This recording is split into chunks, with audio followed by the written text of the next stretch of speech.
Hello students, कैसे हो सब आप।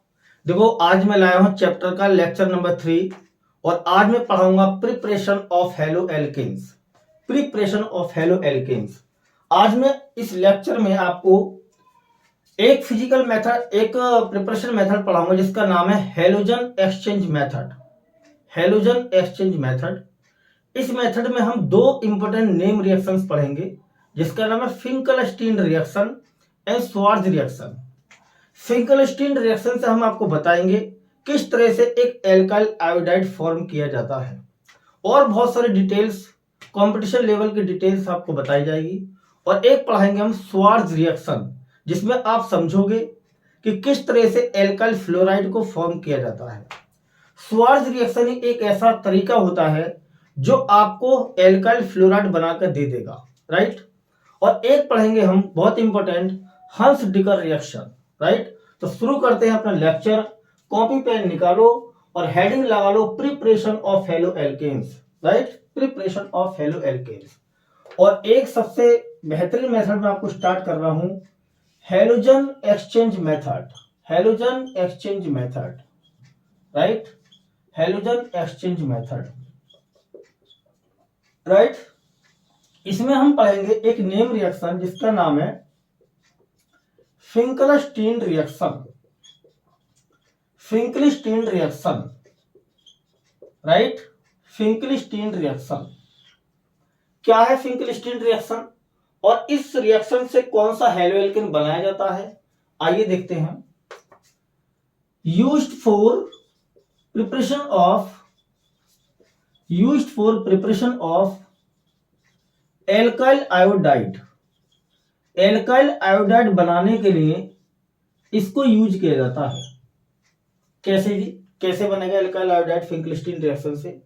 ध्यान से देखो, आपके पास एक एल्काइल हैलाइड, या तो हो आपके पास में एल्काइल क्लोराइड या हो आपके पास एल्काइल ब्रोमाइड, यानी RCl ले लो या RBr ले लो, और इसको आप सोडियम आयोडाइड के साथ या फिर पोटेशियम आयोडाइड के साथ रिएक्ट करा दो। किसी एक के साथ रिएक्ट कराना है। और यहां पर लेना है आपको एसीटोन। क्या लेना है? एसीटोन। या तो KI यूज करेंगे या NaI यूज करेंगे। यहां पर मैं KI ना यूज करके NaI यूज कर रहा हूं। Sodium iodide. क्या यूज कर रहा हूं? Sodium iodide, right. होगा क्या? हेलोजन एक्सचेंज होगा। क्या होगा? हेलोजन एक्सचेंज होगा हैलाइड में और आयोडाइड में। तब बनेगा Ri प्लस NaX। NaX जो होगा एक प्रेसिपिटेट के रूप में बनेगा जिसको फिल्टर करके अलग किया जाता है, ठीक है। यहां पर क्या होगा? PPT बनेगा, which can be filtered off, which can be filtered off। इसको छानकर क्या कर देंगे? अलग कर देंगे। फिल्टर्ड ऑफ, इसको छानकर क्या कर देंगे? अलग कर देंगे। फिल्टर्ड ऑफ, छानकर अलग कर दिया जाएगा। बचेगा क्या आपके पास में? Alkyl iodide in pure state. समझ में आ गया? एक दो एग्जाम्पल देख लें इसके। CH3 CH2, आप कोई सा भी एल्काइल ले लो। एल्काइल जैसे methyl, ethyl, propyl, butyl, pentyl, कोई सा भी एल्काइल ले लो आप। और हेलोजन में आपको या तो लेना क्लोरीन या लेना ब्रोमीन, यानी कि इथाइल क्लोराइड हो गए, या फिर ले सकते थे आप इथाइल ब्रोमाइड। और यहां पे क्या लिया हमने? NaI, sodium iodide. Halogen exchange किया, Cl की जगह लिया आयोडीन और I की जगह लेंगे Cl, यानी ये बनेगा आपका CH3 CH2 Cl plus NaCl। NaCl क्या हो जाएगा? प्रेसिपिटेटेड। क्या हो जाएगा? प्रेसिपिटेटेड, निकल जाएगा। प्रेसिपिटेटेड के रूप में सेपरेटेड हो जाएगा एसीटोन की प्रेजेंस, ठीक है। इस तरह से यहां पे ले सकते हैं आप CH3 CH2 Br ethyl bromide plus NaI। क्या बनेगा? एसीटोन की प्रेजेंस। क्या बनेगा? CH3 CH2I प्लस NaBr का प्रेसिपिटेट। इसको छानकर अलग कर दिया जाएगा। सोडियम क्लोराइड को या सोडियम ब्रोमाइड को छानकर अलग कर देंगे तो आपको क्या मिलेगा? प्योर स्टेट में एल्काइल आयोडाइड मिल जाएगा। समझ में आ गया इतना? तो प्रॉब्लम यहां तक किसी को नोट करो इसे इतना, फिर हम आगे बताते हैं कुछ। कुछ आगे बताते हैं हम आपको। तो फिंगलिस्टीन रिएक्शन है ये, एल्काइल आयोडाइड बनाने के लिए यूज की जाती है। इसमें आप एल्काइल क्लोराइड को या ब्रोमाइड को सोडियम आयोडाइड के साथ या फिर पोटेशियम आयोडाइड के साथ रिएक्ट कराते हो in the presence of dry acetone, right. तो क्या होता है, सोडियम आयोडाइड और एल्काइल हैलाइड के बिटवीन हेलोजन एक्सचेंज हो जाता है, हेलोजन की अदला बदली हो जाती है, आई चला जाता है एल्काइल के साथ और एक्स चला जाता है सोडियम के साथ और बन जाता है आपका Ri प्लस NaX। NaX जो बनेगा वो प्रेसिपिटेट के रूप में बनेगा, जिसको हम सॉल्यूशन से छान कर अलग कर देंगे, आपके पास मिलेगा प्योर एल्काइल आयोडाइड। कोई समझ में आया? कुछ समझ में आया? कोई प्रॉब्लम यहां तक किसी को? इसके ऊपर कुछ इंपॉर्टेंट एग्जांपल से नोट कर लो से, ठीक है। अब जरा कुछ इंपॉर्टेंट बातें समझे हम इसके बारे में, ध्यान से देखेंगे जरा इसको। कुछ चीजें मैं आपको समझा रहा हूं। यहां पर जो एसीटोन यूज किया गया है, ये क्यों यूज किया है, इसका क्या रोल है यहां पर, जरा इसको समझे ध्यान से। पहले मैं एसीटोन के बारे में लिख देता हूं। एसीटोन क्या है? एसीटोन एक ऑर्गेनिक सोल्वेंट है। क्या है? ऑर्गेनिक सोल्वेंट है। इसका फॉर्मूला होता है CH3COCH3, यानी एक तरह से प्रोपेनॉन है ये। क्या है? प्रोपेनॉन। और ये इसका कोवलेंट कैरेक्टर होता है क्योंकि इसके अंदर कोवलेंट बॉन्ड है। क्या है? कोवलेंट बॉन्ड है। इसका कोवलेंट कैरेक्टर होता है क्योंकि कोवलेंट बॉन्ड इसके अंदर होता है। देखो यहां पर हमारा जो एसीटोन है CH3COCH3, ये कोवलेंट नेचर का होता है क्योंकि इसके अंदर कोवलेंट बॉन्ड पाए गए हैं। समझ में आ गया? इतनी बात समझ में आ गई। अब हम आगे चलते हैं। अब हम क्या कह रहे हैं, जरा ध्यान सुनेंगे हम। अगर मैं इस रिएक्शन में इथाइल आयोडाइड ले लूं, क्या ले लूं? इथाइल आयोडाइड, यानी यहां पे क्लोरीन या ब्रोमीन की जगह ले रहा हूं आयोडीन, और यहां पर ले रहा हूं मैं NaI की जगह NaCl, या फिर मैं ले रहा हूं NaBr, राइट, NaCl या NaBr ले रहा हूं। तो अब ये बताया गया है कि अगर हम सोडियम आयोडाइड की जगह सोडियम क्लोराइड या सोडियम ब्रोमाइड ले लें और यहां पे ले लें आयोडाइड, एल्काइल आयोडाइड, तो क्या इन दोनों के बिटवीन हेलोजन एक्सचेंज होगा? हेलोजन एक्सचेंज होगा। ये आप समझे इसको। यहां पर हमने NaI लिया है। क्या लिया है? NaI। और यहां पर ले रहे हैं हम NaCl और NaBr। NaI की जगह हम NaCl और NaBr ले रहे हैं और यहां ले रहे हैं हम आयोडाइड। अभी पूछा गया है क्या इन दोनों कंपाउंड के बिटवीन हेलोजन एक्सचेंज हो जाएगा? क्या हेलोजन एक्सचेंज होगा? अगर हेलोजन एक्सचेंज हो जाता है एसीटोन की प्रेजेंस में, तो क्या आपका ये प्रोडक्ट बनेगा CH3 CH2Cl प्लस NaI?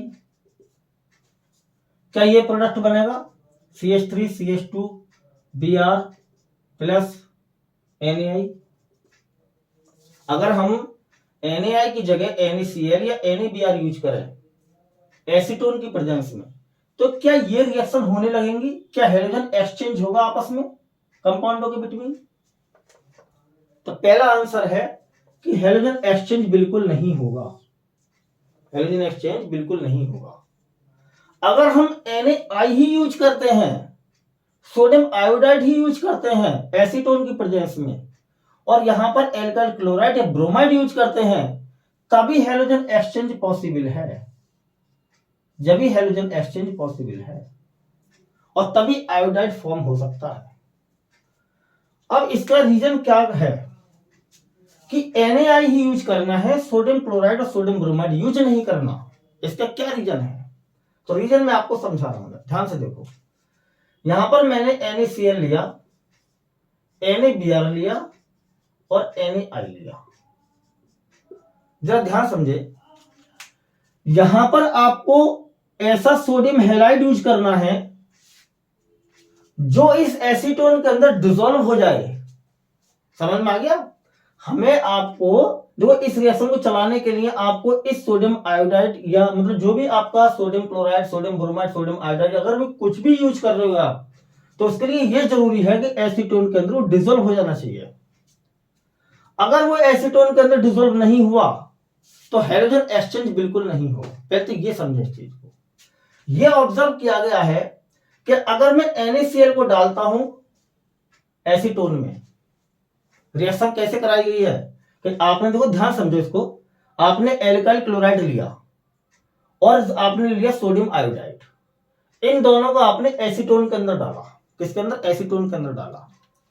तो ये एसीटोन के अंदर NaI डिसॉल्व हो जाना चाहिए। अगर ये एसीटोन के अंदर डिसॉल्व हो गया तभी हैलोजन एक्सचेंज पॉसिबल है, और अगर ये डिसॉल्व नहीं होता है तो हैलोजन एक्सचेंज पॉसिबल नहीं है, और जब हैलोजन एक्सचेंज नहीं होगा तो कोई प्रोडक्ट नहीं बनेगा। तो मसला ये है इसमें कि जब हम NaI, NaBr, NaCl में से NaCl को और NaBr को यूज करते हैं इन प्लेस ऑफ NaI, तो आप देखते हो कि ये दोनों जो कंपाउंड हैं वो एसीटोन के अंदर इनसॉल्युबल हो जाते हैं। क्या हो जाते हैं? इनसॉल्युबल हो जाते हैं। और NaI क्या होता है? सॉल्युबल होता है। NaCl, NaBr इनसॉल्युबल होते हैं एसीटोन के अंदर, लेकिन NaI क्या होता है? सॉल्युबल होता है। अब ऐसा क्यों? ऐसा इसलिए क्योंकि NaCl, NaBr, NaI के अंदर सबसे ज्यादा कोवेलेंट कैरेक्टर होता है सोडियम आयोडाइड के अंदर, और जितना ज्यादा कोवेलेंट कैरेक्टर होगा उतना ज्यादा वो एसीटोन के अंदर डिसॉल्व होगा, क्योंकि ये कोवेलेंट कैरेक्टर का होता है। एसीटोन सोलवेंट है। ये इस एसीटोन को जो सोलवेंट है ये कोवेलेंट नेचर का होता है, तो कोवेलेंट सोलवेंट में कोवेलेंट कंपाउंड ही डिसॉल्व हो पाता है। आपने पढ़ा होगा लाइक डिसॉल्व्स लाइक। एक कोवेलेंट कंपाउंड कोवेलेंट सोलवेंट में डिसॉल्व होगा, आयनिक कंपाउंड आयनिक सोलवेंट में डिसॉल्व होगा। कभी ऐसा नहीं होगा कि आयनिक कंपाउंड कोवेलेंट सोलवेंट में डिसॉल्व हो जाए, ऐसा पॉसिबल नहीं है। डिसॉल्व नहीं होगा, प्रेसिपिटेट हो जाएगा।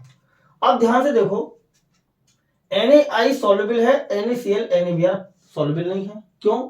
इसका रीजन है ये, क्योंकि देखो ये तीनों जो कंपाउंड है तो ये आयोनिक ही, Na positive, iodine negative, Br negative, Cl negative.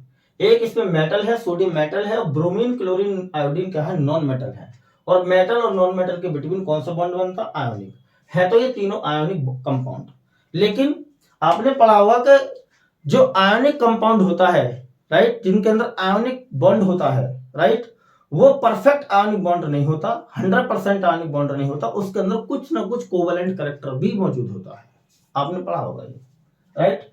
अब हमने देखा कि इनमें से कोवेलेंट कैरेक्टर किसके अंदर ज्यादा होगा, तो फजान्स रूल होता है हमारा एक रूल, फजान्स रूल, जो आपको बता देगा कि किस आयनिक कंपाउंड में कोवेलेंट कैरेक्टर ज्यादा है और किस में कोवेलेंट कैरेक्टर कम है। उसका रूल क्या है? आपको रूल निकालना है। यदि वो कैसे निकलता है? फजान रूल ये कहता है कि किसी आयनिक बॉन्ड में सबसे ज्यादा कोवेलेंट कैरेक्टर उसमें होगा जिसमें या तो एनायन का साइज बड़ा हो या कैटायन का साइज छोटा हो। जिस आयनिक कंपाउंड में एनायन का साइज बड़ा होगा और कैटायन का साइज छोटा होगा, उतना ज्यादा उसके अंदर कोवेलेंट कैरेक्टर होगा, उसके अंदर उतना ही ज्यादा कोवेलेंट कैरेक्टर होगा। एनायन का साइज बड़ा और कैटायन का साइज छोटा। अब यहां पर हमने तीनों के अंदर कोवेलेंट कैरेक्टर निकाला, तो हमने देखा कि कैटायन तो सेम चल रहा है, sodium ion, sodium ion, sodium ion, लेकिन एनायन का साइज लगातार बढ़ रहा है। क्लोराइड का आयन छोटा, उससे बड़ा ब्रोमाइड, सबसे बड़ा आयोडाइड। तो यहां पर जो कोवेलेंट कैरेक्टर डिपेंड करे वो करेगा एनायन के साइज पर। एनायन का साइज जितना ज्यादा बड़ा होगा उतना ज्यादा पोलराइजेशन होगा, जितना ज्यादा पोलराइजेशन होगा उतना कोवेलेंट कैरेक्टर ज्यादा होगा। तो क्लोराइड का आयन छोटा, उससे ज्यादा ब्रोमाइड का, उससे ज्यादा आयोडाइड का। तो आयोडाइड का साइज बड़ा होने की वजह से ये सोडियम के छोटे आयन को ज्यादा पोलराइज कर देता है, और जितना ज्यादा पोलराइजेशन होगा उतना ज्यादा उसके अंदर कोवेलेंट कैरेक्टर होगा। तो हमने देखा कि सोडियम आयोडाइड के अंदर मैक्सिमम कोवेलेंट कैरेक्टर पाया गया है। क्या पाया गया है?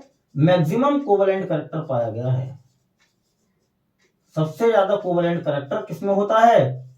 सोडियम आयोडाइड के अंदर, क्योंकि इसमें आयोडाइड आयन का जो साइज है वो सबसे बड़ा है, जिसकी वजह से सोडियम आयन का ज्यादा पोलराइजेशन हो जाता है और सोडियम आयोडाइड के अंदर बहुत सारा, ढेर सारा कोवेलेंट कैरेक्टर डेवलप हो जाता है।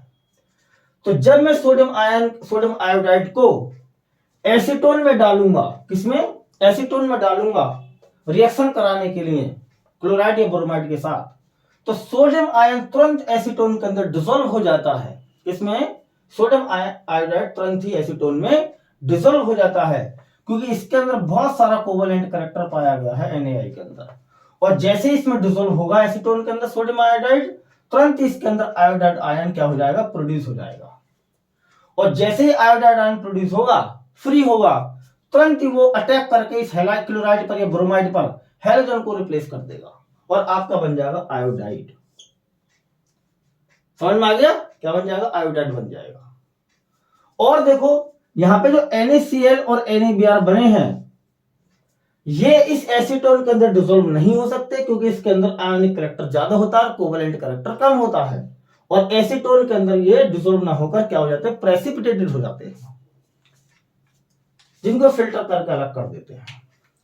तो यहां पर हमारा जो क्वेश्चन ये था कि अगर हम NaI की जगह NaCl या NaBr यूज कर लें तो क्या हेलोजन एक्सचेंज होगा? तो आप कहोगे नहीं होगा, क्योंकि सोडियम क्लोराइड और सोडियम ब्रोमाइड के अंदर लेसर अमाउंट में कोवेलेंट कैरेक्टर होता है, जिसकी वजह से वो एसीटोन के अंदर डिसॉल्व नहीं हो पाते। और एसीटोन के अंदर डिसॉल्व नहीं हो पाएंगे तो उनके अंदर से chloride ion, bromide ion produce नहीं होंगे और हेलोजन एक्सचेंज पॉसिबल नहीं है। इतनी बात समझ में आ गई?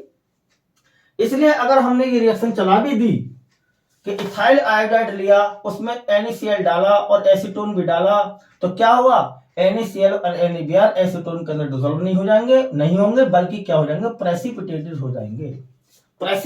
हो जाएंगे, डिसॉल्व भी नहीं हो पाएंगे और इनसे क्लोराइड आयन और ब्रोमाइड आयन प्रोड्यूस नहीं हो पाएंगे। और जब ये क्लोराइड और ब्रोमाइड आयन प्रोड्यूस नहीं होंगे तो ये हेलोजन एक्सचेंज बिल्कुल नहीं करेंगे, इसलिए ये रिएक्शन पॉसिबल नहीं है।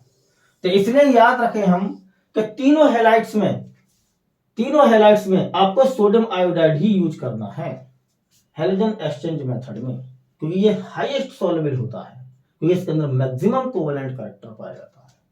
समझ में आ गया? कोई प्रॉब्लम?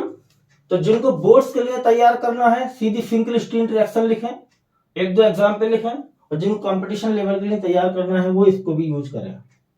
आपसे पूछ लेता है कि भाई NaCl, NaBr, NaI में से सबसे ज्यादा हायर सॉल्युबल कौन होगा एसीटोन के अंदर, या ऐसे कह सकते हैं कि इनमें से फिंकल-स्टीन रिएक्शन कौन दे सकता है और क्यों दे सकता है, राइट? तो आप बताओगे NaI, क्योंकि इसके अंदर मैक्सिमम कोवेलेंट कैरेक्टर पाया जाता है, इसलिए ये एसीटोन के अंदर आसानी से डिसॉल्व हो जाता है और आयोडाइड आयन प्रोड्यूस करके हेलोजन को एक्सचेंज कर देता है। तो इसको भी तैयार करें, ये कंपटीशन लेवल के लिए है, इंपॉर्टेंट है काफी। कोई प्रॉब्लम यहां तक किसी को? ये थी हमारी फिंकल-स्टीन रिएक्शन जो एल्काइल आयोडाइड बनाने के लिए यूज की जाती है। कोई प्रॉब्लम यहां तक किसी को? मिटा दें इसको, मिटा दें।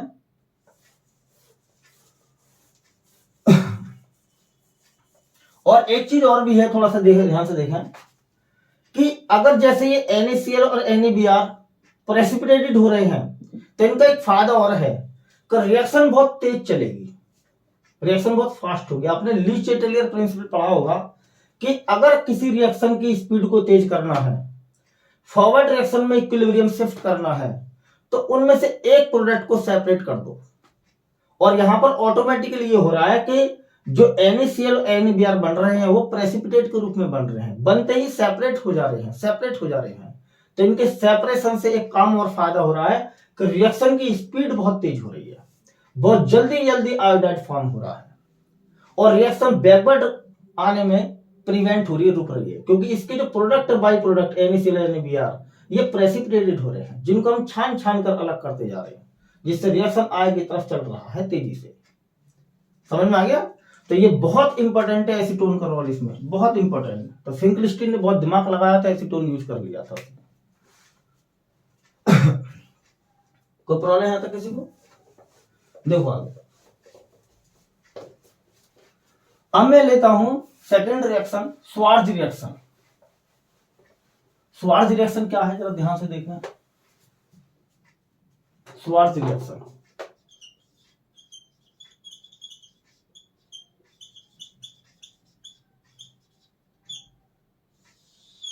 स्वार्ज रिएक्शन किस पर्पज के लिए यूज होती है? Used for preparation of alkyl fluoride. Alkyl fluoride बनाने के लिए स्पेशली यूज होती है आरएफ बनाने के लिए। क्या बनाने के लिए? आरएफ बनाने के लिए इसको यूज किया जाता है। ये अकेला ऐसा सिंगल मेथड है, राइट, अकेला ऐसा सिंगल मेथड है जो आपको क्या बना कर देगा? आरएफ, एल्काइल फ्लोराइड बना कर देगा। कैसे बनाएंगे एल्काइल फ्लोराइड? इससे ध्यान से देखो, आपके पास है एल्काइल क्लोराइड या एल्काइल ब्रोमाइड, उसको आपने एजीएफ से रिएक्शन कराया। किससे? एजीएफ से, एसीटोन की प्रेजेंस में। यहां पर भी हेलोजन एक्सचेंज होगा, फ्लोरीन जाएगा हेलोजन की जगह, हेलोजन जाएगा फ्लोरीन की जगह, यानी कि आरएफ बनेगा प्लस एजीएक्स बनेगा। ये फिंकलस्टीन रिएक्शन है। एग्जाम्पल बनाना है इसके, CH3 CH2Cl plus AgF gives क्या बना? CH3 CH2F plus AgCl। Clear? एक और रिएक्शन ले लें, CH3 CH2Br ब्रोमाइड लेकर चलाए रिएक्शन, AgF गिव्स एसीटोन की प्रेजेंस में gives CH2F plus AgBr। Precipitated हो रही है। क्या हो रही है? प्रेसिपिटेटेड। समझ में आ गया था ना?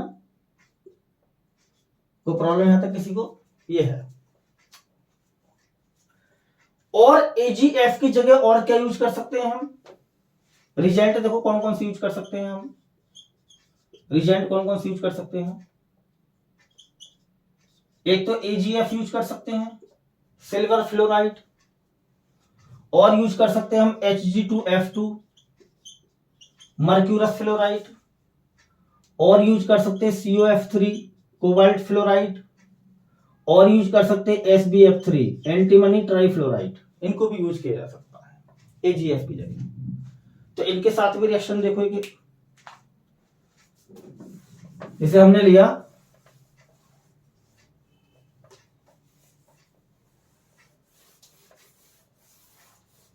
ऐसे CH3 CH2 Cl Hg2F2 gives 2CH3 CH2 halogen exchange कराओ, क्लोरीन की जगह फ्लोरीन लाओ, F प्लस 2 Hg2F2 Hg2Cl2, ये बन गया। समझ में आ गया? इसको होते हैं मर्क्यूरस फ्लोराइड। क्या बोलते हैं? Mercurous fluoride. मर्क्यूरस फ्लोराइड कहते हैं। कोई प्रॉब्लम? देखो COF3 और SbF3 कब यूज करने हैं? ये कब यूज करने हैं? इनको ध्यान से देखो कब यूज करने हैं। If alkyl halide contains two or three halogens on same carbon, then SbF3 or COF3 are used। जब आपके एल्काइल हैलाइड में 2 या 3 हेलोजेंस हों सेम कार्बन पर, तब आपको SbF3 और COF3 यूज करना है। For example CH3 CCl Cl CH3 और यहां पर ले रहे हैं SbF3।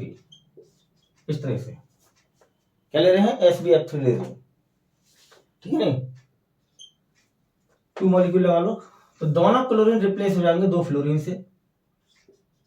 CH3 दोनों क्लोरीन की जगह फ्लोरीन आ जाएगा, CH3 प्लस SbCl3, ये बन जाएगा। बैलेंस कर रहे क्वेश्चन को, 2 लगा लिया 3 लगा लिया, इस तरह से बनेगा। ये कह रहा है ना कि अगर एल्काइल हैलाइड में 2 या 3 हेलोजेंस हैं सेम कार्बन पर, तो आपको SbF3 या COF3 यूज करना है। जैसे ये हमारा एल्काइल क्लोराइड है हमारा, इसमें 2 क्लोरीन सेम कार्बन पर है, तो आपको SbF3 यूज कर लेना है। दोनों क्लोरीन को रिप्लेस कर देना है, फ्लोरीन लगा देना है। दोनों क्लोरीन हटाओ, उनकी जगह 2 फ्लोरीन लगा दो, आपका फ्लोरो एल्केन बन जाएगा। लेकिन डाइफ्लोराइड बनेगा। क्या बनेगा?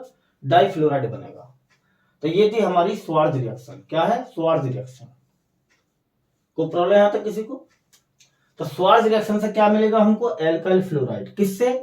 एल्काइल क्लोराइड से या एल्काइल ब्रोमाइड से। रिएक्शन कराने के लिए रिएजेंट कौन सी यूज करोगे? Silver fluoride, mercurous fluoride, cobalt fluoride और एंटीमनी ट्राइफ्लोराइड यूज कर सकते हो। इनको कब यूज करना है? दोनों को जब हैलाइड में आपके 2 हेलोजन या 3 हेलोजन हो सेम कार्बन पर, तब आपको SbF3 और COF3 यूज करना है।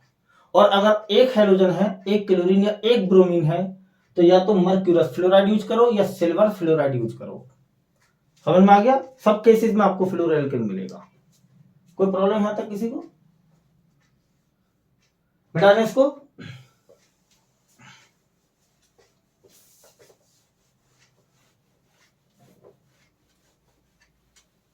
ये थी हमारी स्वार्ज रिएक्शन।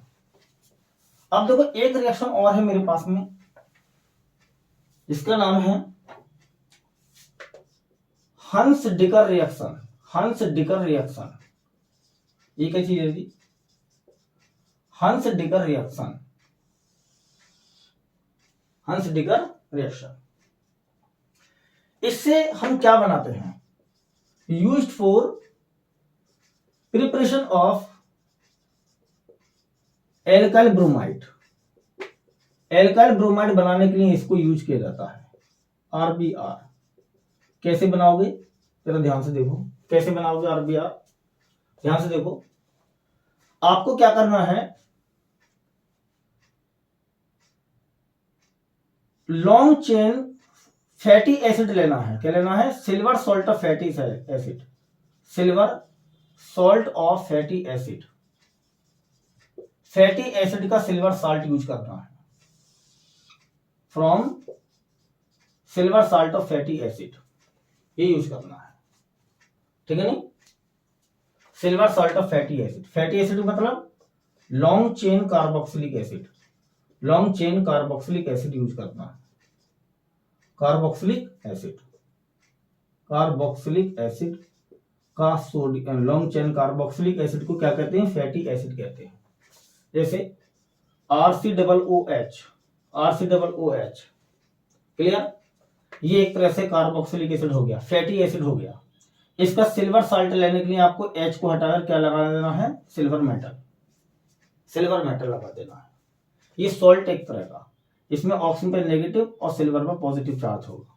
एनायन कैटायन होगा इसके अंदर, एक चार्ज एनायन का, एक चार्ज कैटायन का। और यहां पर यूज करना है आपको ब्रोमीन। क्या यूज करना है? ब्रोमीन। CCl4 की प्रेजेंस में रिएक्शन को चलाएंगे। क्या करना है? एक तो निकालनी है आपको CO2, यहां से CO2 निकल जाएगी जी, प्लस एक Ag और एक Br मिलकर बनेगा AgBr। क्या बचा? यहां बचा R, यहां बचा एक ब्रोमीन, मिल जाएगा बनकर, क्या बनेगा? RBr, bromoalkane. Bromoalkane. एक बार और समझे इसको। CO2 कैसे निकालोगे? यहां से ये वाली CO2 निकल गई जी। एक Ag और एक Br मिलकर बना लोगे AgBr, मिल गया जी। क्या बचा? एक ब्रोमीन बचा, यहाँ एक R बचा, दोनों को मिलाकर बन जाएगा RBr, ब्रोमो एल्केन। इसी को तो बनाना चाह रहे थे, बन गया, मिल गया। कोई प्रॉब्लम यहां तक किसी को? अब इसमें ये कह रहा है, क्या सर हम ब्रोमीन की जगह क्लोरीन यूज कर सकते हैं? ब्रोमीन की जगह क्या हम क्लोरीन यूज कर सकते हैं? तो पहले तो ये समझे कि ये जो रिएक्शन है कौन सी है? हंस डिकर रिएक्शन है। ये हंस डिकर रिएक्शन, प्रिपरेशन फॉर RBR। अब आगे देखें, क्या हम ब्रोमीन की जगह क्लोरीन यूज कर सकते हैं? तो यहां पे लिखेंगे इसको, if we use chlorine in place of bromine in this reaction, अगर इस रिएक्शन में हमने ब्रोमीन की जगह क्लोरीन यूज कर लिया तो क्या होगा? क्लोरो एल्केन फॉर्म होगा। बिल्कुल होगा जी, क्लोरो एल्केन फॉर्म हो जाएगा। Is formed but in poor yield, but in poor yield.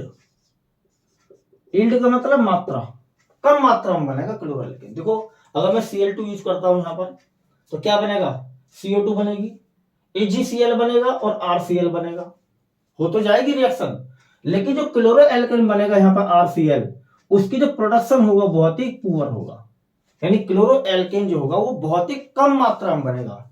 इसलिए आप क्लोरीन यूज ना करोगे, क्योंकि यील्ड जो है RCl की, जो प्रोडक्शन है RCl का, वो बहुत ही कम बनेगा। क्या बनेगा, बहुत ही कम बनेगा। कोई प्रॉब्लम है तो किसी को, आगे चलें। चलो हम क्लोरीन का मैटर खत्म कर लिए, क्लोरीन तो यूज ही नहीं करना क्योंकि क्लोरोएल्केन बहुत कम मात्रा में बनेगा। अब बात है आयोडीन की, क्या हम आयोडीन यूज कर सकते हैं? तो देखो इसको भी लिखाता हूं मैं। अगर आपने if we use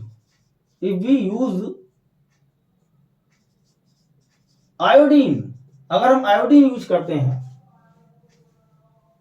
with silver salt of fatty acid, silver salt of fatty acid, अगर हम silver salt of fatty acid के साथ आयोडीन को यूज करते हैं, यानी यहां पर I2 यूज कर ले, राइट, तो क्या बनेगा, फिर आयोडो एल्केन नहीं बनेगा, ईस्टर फॉर्म हो जाएगा जी। क्या हो जाएगा, ईस्टर इज फॉर्म्ड। क्या हो जाएगा, ईस्टर बनेगा, बिल्कुल डिफरेंट प्रोडक्ट बनने लगा। भूल जाओ आयोडो एल्केन बनेगा। रिएक्शन इस तरह से होगी, RCOOAg plus I2 in the presence of CCl4, right, क्या बनेगा, RCOOR plus CO2 plus 2AgI, ये बनेगा, ये बनेगा होगा। इसको कहते हैं ईस्टर। क्या कहते हैं, ईस्टर। ये बिल्कुल ही अलग बन गया प्रोडक्ट। एक्सपेक्ट तो कर रहे थे कि इसमें भी कुछ आयोडो एल्केन वगैरह बने, चांस ही कम मात्रा बने, चाहे बन तो जाना चाहिए, लेकिन इसमें तो बिल्कुल डिफरेंट बन गया। तो क्या हंस डिकर रिएक्शन कहोगे इसको? नहीं कहोगे, इसमें आयोडो एल्केन तो बना ही नहीं, बेशक कम मात्रा में बनता, लेकिन बन जाना चाहिए था, लेकिन वो नहीं बना, ईस्टर बना, बिल्कुल डिफरेंट प्रोडक्ट बना। अब इस रिएक्शन को हम हंस डिकर बिल्कुल नहीं कहेंगे। अब इसको क्या कहेंगे, हम इसको बोलेंगे दिस रिएक्शन इज कॉल्ड वर्नहोम सिमोनिनी रिएक्शन। वर्नहोम सिमोनिनी रिएक्शन कहा जाता है इसको। क्या कहते हैं इसको? वर्नहोम सिमोनिनी रिएक्शन कहते हैं इसको। और वर्नहोम सिमोनिनी रिएक्शन को ईस्टर बनाने के लिए इस्तेमाल किया जाता है। इसको क्यों पढ़ा रहा हूं पता है आपको? मैं इसलिए पढ़ा रहा हूं मैं आपको कि RCOOAg के साथ ब्रोमीन यूज किया तो RBr बना, RCOOAg के साथ मैंने क्लोरीन यूज किया तो क्लोरोएल्केन बना, बेशक उसकी कम मात्रा बनी। अब लिंक आ रहा ये है कि जब आप क्लोरीन यूज कर रहे हो साल्ट के साथ, ब्रोमीन यूज कर रहे हो साल्ट के साथ, तो अगर मैं आयोडीन यूज कर लूं तो क्या RI बनेगा? चाहे कम मात्रा में बने, कुछ बनेगा? तो आपने कहा बिल्कुल कुछ ही नहीं बना आयोडो एल्केन, इसमें तो वो कुछ नया ही प्रोडक्ट बन गया, ईस्टर बन गया। ये डिफरेंट रूट की रिएक्शन होगी। अब ये इसको बोला वर्नहोम सिमोनिनी रिएक्शन। लिंक आ रहा है ना, देखो ब्रोमीन यूज कर रहे हैं साल्ट के साथ, क्लोरीन यूज कर रहे हैं साल्ट के साथ, क्या आयोडीन यूज करके हम आयोडो एल्केन बना सकते हैं? नहीं, इससे नया ही कुछ अलग बनेगा, ईस्टर। इसलिए बता रहा हूं मैं इसको वर्नहोम सिमोनिनी रिएक्शन। वर्नहोम सिमोनिनी रिएक्शन कहते हैं इसको। कोई प्रॉब्लम? हंस डिकर रिएक्शन ये वाली है, इसको यूज करना है हम RBr बनाने के लिए। कोई प्रॉब्लम? मिटा दें इसको, मिटा दें इसको।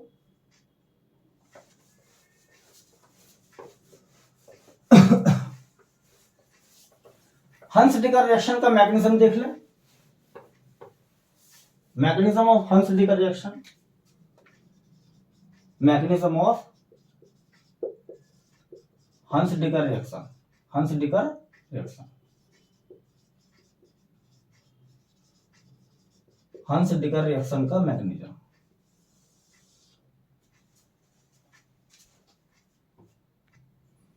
देखो हंस-डिकर रिएक्शन का मैकेनिज्म, मैंने हंस-डिकर रिएक्शन लिखी है, RCOOAG, silver salt of fatty acid, bromine reaction in the presence of CCl4 gives RBr, CO2 and HBr। ये हंस-डिकर रिएक्शन है, इसका मैकेनिज्म देख लें हम, मैकेनिज्म क्या है इस रिएक्शन का। ध्यान से देखो, यहां पे लिया मैंने RCOOAG सॉल्ट है ये, और यहां लिया मैंने ब्रोमीन का मॉलिक्यूल। सबसे पहले क्या होगा, ब्रोमीन का पोलराइजेशन होगा। क्या होगा, पोलराइजेशन। ये जो सॉल्ट है ना, नेगेटिव और पॉजिटिव चार्ज है इसके अंदर, ये चार्ज जो है इस मॉलिक्यूल को पोलराइज कर देते हैं। पोलराइज का मतलब क्या होगा कि बॉन्ड पेयर जो होगा Br Br के बिटवीन, वो किसी एक ब्रोमीन की तरफ शिफ्ट हो जाएगा, या तो इस वाले ब्रोमीन की तरफ चला जाएगा, इस वाले ब्रोमीन की तरफ चला जाएगा, और इस पर जाएगा डेल पॉजिटिव और del negative, del positive del negative, इस पर नेगेटिव इस पर पॉजिटिव। समझ में आ गया। अब क्या होगा, Ag पॉजिटिव Br नेगेटिव के साथ मिलकर बना लेगा AgBr, बिल्कुल बना लेगा जी। क्लियर हुआ। यहां से Ag निकला, यहां से Br नेगेटिव निकला, AgBr बन गया। बच्चा क्या साइड RCOO